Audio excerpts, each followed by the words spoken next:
देखिए मित्रों, बिहार में क्यों नहीं नीतीश कुमार या लालू की सरकार में क्यों नहीं बिहार के बारे में सोचा गया कि बिहार को पलायन को कैसे दूर किया जाए, क्यों नहीं रोजगार को दुरुस्त किया जाए, क्यों नहीं इंडस्ट्री लगा जाए। मानते हैं कि लालू यादव के राज में जंगल राज की बातें लगातार चर्चाओं में थी, लेकिन नीतीश कुमार के बारे में कहा जाता है कि वो कुछ बिहार को बदलने की बात कर रहे थे। लेकिन बिहार में नीतीश कुमार 20 साल से कोई इंडस्ट्री नहीं लगा पाए। बिहार में नीतीश कुमार कोई जो है एजुकेशन को हाईटेक नहीं कर पाए और रोजगार को नहीं दे पाए, पलायन को रोक नहीं पाए और शिक्षा की जो बातें है हाईटेक नहीं पाया। जिम्मेदार 20 साल से नीतीश कुमार मुंह खोल नहीं पा रहे हैं इसको लेकर के और कहते हैं कि हमें रोड बनवा दिया, बिजली दे दी। क्या रोड और बिजली से जो है बिहार को आप गुमराह करेंगे?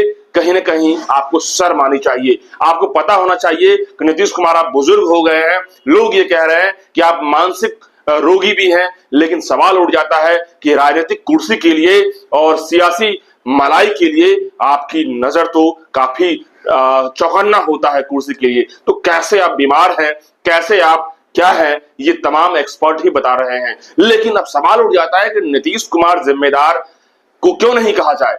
कुर्सी पे बैठा कोई भी आदमी यदि मुख्यमंत्री है, बुजुर्ग है या जवान है तो जिम्मेदार तो है ना। क्योंकि बिहार में करोड़ों लोग जो पलायन हो रहे हैं बिहार से, आखिर मजदूरों की फैक्ट्री बनती जा रही है बिहार में, वो दिमाग तो हिलाने वाली बात है। जिस तरीके से हरियाणा में 15 साल के एक बच्चा किशनगंज का रहने वाले बच्चा को किस तरीके से हरियाणा के लोगों ने उसे दौड़ा हरकत किया, बच्चे के जो है चारा काटने वाले मशीन से हाथ कट गया, 150 किलोमीटर दौड़ता रहा बच्चा, चीखता रहा, भटकता रहा और वहां के लोग जो है उसे बाल मजदूर के आड़ में जो है उसे जो है उसको शोषण करता रहा। तो नीतीश कुमार को थोड़ी भी यानी कि अंदर में आत्मा में जो है कुछ भी होना चाहिए कि नहीं होना चाहिए। नीतीश कुमार की आत्मा सो गई है। नीतीश कुमार की आत्मा किस तरीके से हो गई है? क्या एक मजदूर, क्या एक बच्चा, क्या एक 15 साल का बच्चा बिहार का बच्चा नहीं है?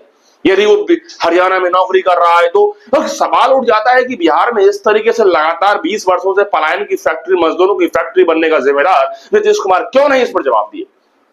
प्रशांत किशोर जब कह रहे हैं कि मजदूरों की फैक्ट्री बनाने वाला नीतीश कुमार क्यों नहीं सरकार से हट जाते हैं, लेकिन सरकार से हटने वाले तो नहीं है नीतीश कुमार, लेकिन हटाना जरूरी है, ये प्रशांत किशोर कह रहे हैं। और बिहार की जनता में भी बदलाव की जो है बहार दिख रही है। इस बार की 2025 का जो विधानसभा चुनाव होने जा रहा है वो कहीं ना कहीं दिलचस्प इस बात को लेकर है कि पलायन को कौन रोक सकता है, मजदूरों की फैक्ट्री बनाने से कौन रोक सकता है। आखिर पूरे देश के अंदर में बिहार के करोड़ों मजदूर सस्ते दरों में क्यों जो है जी रहे हैं वहां पर में, और किस तरीके से उन्हें जो है गाली दिया जाता है, बिहारी नाम से उन्हें जो है कलंकित किया जाता है, कैसे नीचे दृष्टि से देखा जाता है, किस तरीके से यूज किया जाता है बिहारी मजदूरों को। तो ये सबसे बड़ा विषय है। यानी कि सवाल ये है कि बिहार मजदूरों की फैक्ट्री बनकर रह जाएगा क्या? बिहार 20 साल पीछे भी पूरे देश के अंदर क्यों हो रहा है? क्यों बिहार विकसित बिहार के लिए कभी सोच नहीं पा रहा है? क्यों बिहार 10 अग्रगणी राज्य में अपने आप को सोच पा रहा है? ये सबसे मुख्य विषय। इसी को लेकर प्रशांत किशोर कोने कोने से बिहार के अलग जगह से लोगों को जगा रहे हैं, लोगों को आगे बढ़ाने की कोशिश कर रहे हैं कि आप आगे आइए, उठिए, जगिए और अपने हक और अपने अधिकार की लड़ाई के लिए आवाज बुलंद कीजिए। क्योंकि नीतीश कुमार वैसे ही मूर्ख और बेरोजगारों की फैक्ट्री बनाते रह जाएंगे और बीजेपी पिछलग्गू बन के रह जाएगा और तेजस्वी यादव भी वही जुमला देते रह जाएंगे। क्योंकि तेजस्वी यादव का ऐसा बैकग्राउंड न परिवार का है, न उनके पार्टी का है, और जहां तक तेजस्वी यादव की बात की जाए तो लोग उन पर विश्वास नहीं जता पाएंगे। क्योंकि 15 साल से वो उनके पिता सरकार में रहे, उसके बाद भी तोड़ जोड़ की राजनीति में वो आते रहे हैं। लेकिन मौका देने की बात कहा जा रहा है इस बार प्रशांत किशोर को, क्योंकि प्रशांत किशोर के बारे में कहा जाता है कि एक बार भी सरकार में उनको मौका नहीं दिया गया है। नए हैं लेकिन जुझारू हैं, लड़ाकू हैं, काफी ज्यादा बिहार के लिए रात दिन जो है अपने पसीना को सींच रहे हैं बिहार के लिए, उन लोगों के लिए, 14 करोड़ के लिए। क्या नीतीश कुमार जो है बंद घरों में, एसी वाले घरों में, बड़ी गाड़ी में, काफिलों में निकलते हैं? उन्हें क्या पता कि मजदूरों का दर्द क्या होता है? उन्हें क्या पता बिहार में पलायन की जो है सबसे बड़ी जो है अड्डा बन चुका है और करोड़ों लोग किस तरीके से अपना जीवन को जो है जूझ रहे हैं और अपने आप को कोस रहे हैं कि काश हम बिहार के बाहर होते तो हमारी भी जिंदगी अच्छी होती। लेकिन बिहार के लोगों को तो नीतीश कुमार या फिर लालू जी की राज में नर्क बनाया गया। देखिए, रोड और बिजली का सिर्फ जो है एक बहाना दिया जाता है कि बिहार को विकास किया गया, बिहार को खाक विकास किया गया। बिहार में सिर्फ रोड और बिजली के लॉलीपॉप से काम चलेगा, सिर्फ रोड और बिजली। अभी भी बिहार में रोड और बिजली 100% नहीं है। इसका जिम्मेदार नीतीश कुमार हैं और नीतीश कुमार के साथ जो दलबदलू पार्टी है, बीजेपी, जदयू, आरजेडी, ये सभी लोग हैं।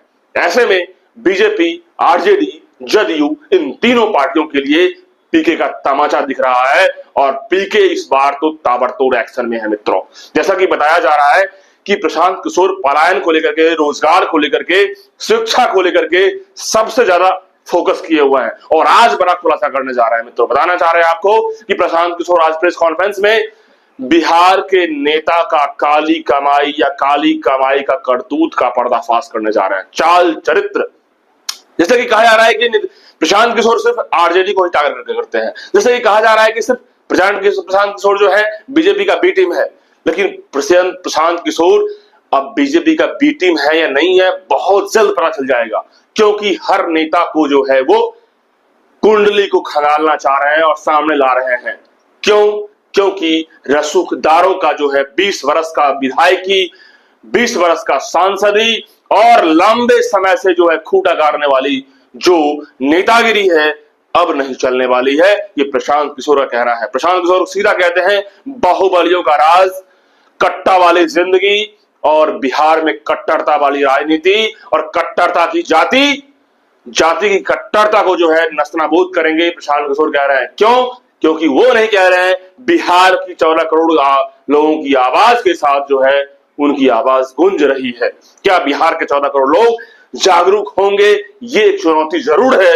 लेकिन प्रशांत किशोर जिस तरीके से जिद है कि बिहार को बदलने की जिद, और काफी जिद्दी आदमी भी है, तो मुझे नहीं लगता कि प्रशांत किशोर से लोग जो है अब दूर रहेंगे, क्योंकि लाखों लोग जो है अब सामने आ गए हैं, करोड़ों लोग जो है जुड़ गए हैं। तो अब सवाल उठता है कि बिहार को बदलने का जो है चिंगारी और बिहार को बदलने की क्रांति, आंदोलन कह सकते हैं या फिर आप कुछ कहते हैं कि जननायक कर्पूरी ठाकुर की आंदोलन ने बिहार को बदल के एक नया दिशा दे दिया। तो क्या बिहार का जननायक प्रशांत किशोर बन सकता है?